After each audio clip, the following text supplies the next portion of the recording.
इस मुख्यमंत्री का करियर अमिताभ बच्चन ने खत्म कर दिया था।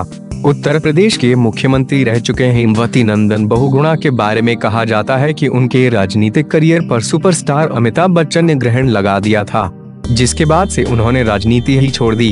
ये बात 1984 की है। तब अमिताभ बच्चन ने फिल्मों से ब्रेक लेकर राजनीति में अपना हाथ आजमाया था।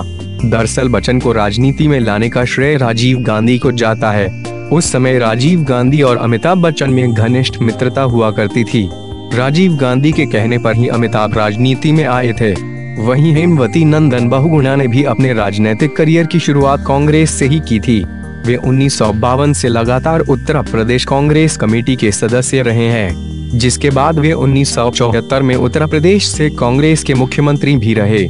लेकिन 1977 के लोकसभा चुनाव से पहले उन्होंने कांग्रेस से बगावत कर दी और जगजीवन राम के साथ मिलकर कांग्रेस फॉर डेमोक्रेसी पार्टी बनाई। उस चुनाव में इनकी पार्टी को 28 सीटें मिली, जिसके बाद इस पार्टी ने जनता दल में अपना विलय कर लिया। बाद में हेमवती नंदन बहुगुणा को देश का वित्त मंत्री बनाया गया। लेकिन 1980 में जनता पार्टी में बिखराव होने के बाद में मध्यावधि चुनाव से ठीक पहले बहुगुणा कांग्रेस में दोबारा शामिल हो गए।